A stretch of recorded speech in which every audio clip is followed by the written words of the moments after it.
Hey everyone, and welcome to another episode of Catching Up. I'm your host, Lauren Khalil. On today's episode, we have the pleasure of catching up with the woman who has the ability to make our mouths water as we scroll through her feed on Instagram, Sammy Moniz. Sammy, it's great to have you here, especially talking about food. Who doesn't love that? Oh my gosh, thank you so much. This is the easiest topic for me. So I appreciate it. What has it been like, even just the past couple of days and the buildup? I mean, your cookbook, Feeding the Frasers, family favorite recipes made to feed the five-time CrossFit Games champion, Matt Fraser. It just came out. Congratulations. But how does it feel to finally have the cookbook out there for people? Thank you. Yes, it feels great. This is something we were just saying before the show started. Like, man, I feel like we've been talking about this forever. If you feel like you've been talking about it forever, let me tell you, I've been thinking Mhm. about it for forever. This is like we're edging up to like a 2.5, almost 3 year project, and so it's just like every time we would, Matt and I laughed the day that it launched. It was like, it's actually done. Because every time, I mean, it was my first time I've ever done something like this. So, I'd Yeah. I'd finish a milestone of it and I'd be like, we're done, right? And then the publisher would be like, hey, I really need you to edit these, or I need you to, review the copy here. And I'd be like, okay, we're not done yet. Okay, great. So when I send this in, then we're done, right? And they're like, yeah, yeah, yeah, totally, you're done. And then I'm like, we're done, right? I feel like we've had these mini celebrations the whole time. So it was cool that yesterday it was like, oh my gosh, we're done. The book is now arriving in people's homes. And yeah, it's been really, really exciting to see people excited about it. And I'm just like so grateful for everybody that has purchased it, and then of course like the people that are purchasing it and then tagging me on Instagram and saying, "Oh, we're so excited it's here." I'm like, Aw. I'm so excited it's there. So yeah, it's been really cool and overwhelming and all the good things. As we look at some of these recipes and pictures of the mouth-watering, things that you've really put together, is there one recipe that is your ultimate favorite? Oh my gosh, that's really hard. I actually, it's funny enough, I haven't. It's been a minute since I've recooked a lot of these recipes. I spent so much time testing them and I mean, most of these recipes I tested and retested and then photographed and like at least 3 to 4 times each. So when I did hand over the manuscript, I'm like, okay, we're gonna try some new recipes. We're gonna put a pause on some of these. So I'm actually personally equally as excited as most that are getting the cookbook to go back through the cookbook. I've got the fennel ribs. Actually, I marinated those this morning, and that's what we're gonna have for dinner Oh, tonight. So yeah. it's just Oh, fun to they look like so go good. back through and relive it all. When you were creating this cookbook, how many times did you have to go back and alter some of the recipes to make sure that they were exactly how you wanted them before you released the book? Yeah, I mean, it's very similar to the way that I approach the blog. Mhm. It's like you have an idea and you kind of write it down and you write down, okay, these I think are the ingredients I want to use or the flavors. And then you do a little bit of guesswork on, okay, I think maybe a tablespoon of this and a teaspoon of that. And then you try it. And sometimes it works great. And you're like, huh, it's like I know what I'm doing, right? And you're like, okay, that was awesome. And then other times you're like, oh, it was a little too strong here, or that I need to lower the temperature in the oven. I think that Mhm. there's a bunch of different ways that you can go about it, but probably on average, each of the recipes were tested 3 to 4 times before I was like, Oh, okay, wow. I feel good about this. How many people do you have taste test the recipes before you get it down? Because I can imagine Matt, he seems to love all of your food. So is there somebody else that you go to that can be a little bit more critical to give you some of that feedback you're looking for? Yeah, so I actually had to say to Matt at one point, especially when it came to the book, he would taste it and I'd be like, "What do you think?" I'd put the plate in front of him and I'd just kind of like lean in and like wait for him to take a bite and give me some sort of response. And he's like, "Oh, it's really good." And I'm like, "Listen, first of all, if you just tell me it's good, then I'm just gonna I'm just gonna keep making it this way. So if there's Yeah. something that you think I could be doing better, I'm open to the feedback." And he's like, "Well, I never want to say like, oh, I don't really like how Oh. crunchy it is or how like I don't know what I'm talking about, right?" And so I was like, "But anything can help me." And so Mhm. he has gotten much better about actually giving me some really great feedback of like, "Oh, I don't it's a little too salty," or whatever. I mean, Mhm. obviously we all kind of have our own taste preferences.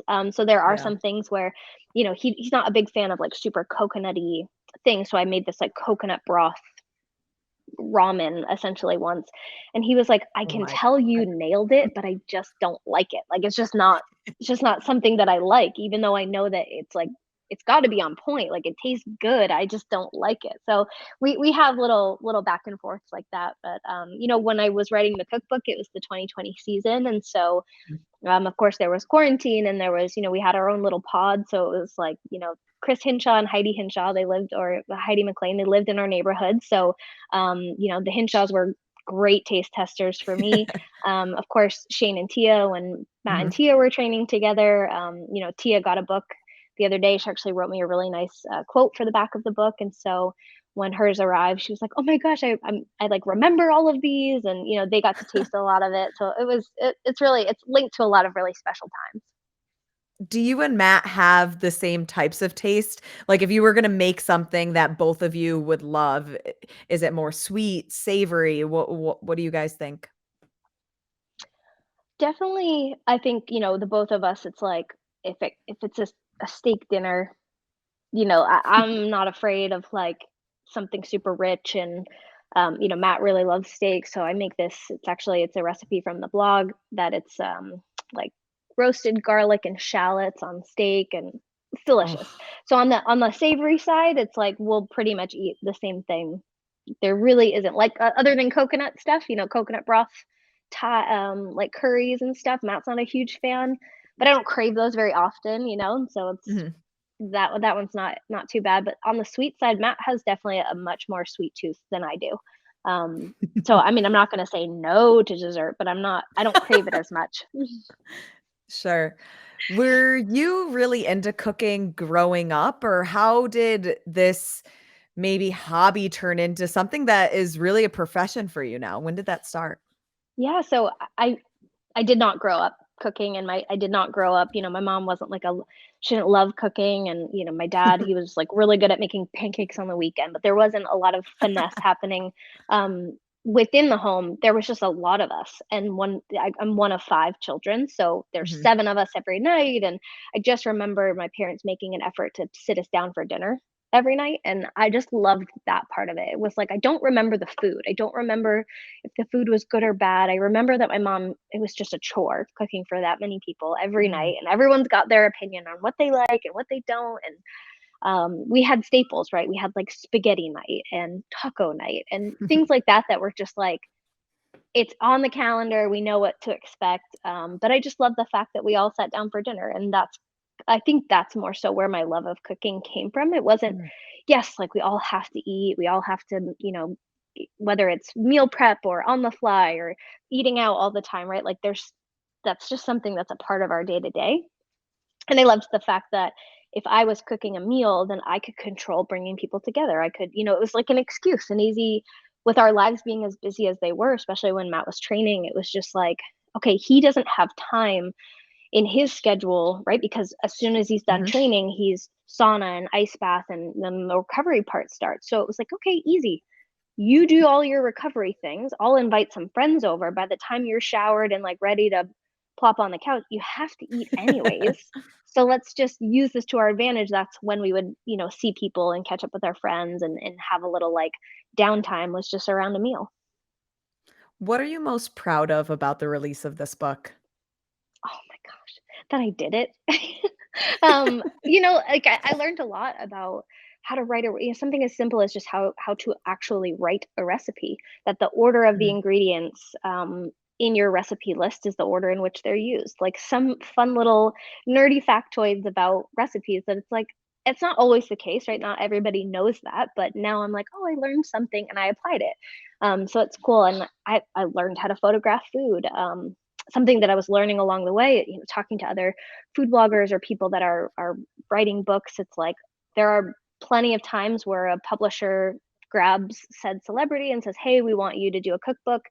They then hand them a cookbook, and said celebrity steps into a studio and they take pictures with all of the recipes that somebody else cooked, and then somebody else takes the photos. And while that sounds like such a luxurious experience, I've done all of it on my own, so that is just something that I'm really proud of. Well, and I mean, just looking at these pictures, you clearly got good even when it comes to the lighting, the presentation, and uh, I feel like I wanna just reach into my computer right now and take a bite. They really look incredible. Thank I can you. imagine that throughout Matt's training, some of these recipes, what you were making, maybe evolved throughout the years, and even now that he's retired, Mhm. not training as much as he was before, how have some of those recipes evolved, and, how has the transformation happened in your kitchen? Yeah, I mean, I will say, like, we don't really eat much differently than we were Mm. before, but for sure the volume has decreased. Like, it went from 5 to 6 massive meals plus snacks and training snacks and shakes and all of that stuff to, an actual just 3, maybe 4 meals a day, but far less volume. When I'm make it actually took me some time to learn how to build a more properly portioned plate, because I was just so used to like 4 scoops of rice and, Yeah. 16 ounces of steak and, just whatever it was that we could fill the plate with to just collect as many calories as possible. So I think there's that side of it. And then, of course, there's the side of, back when Matt was training, we weren't really all that concerned about calories. And so it was like, Mm. 3 cookies a night, or there was always some sort of just something super calorie dense. And now it's like, okay, not training 6 hours a day, so we should probably just make sure that, we limit the sweets that are hanging out around the house, and, we only make the good stuff when we've got company and there's, like, an occasion for it, right?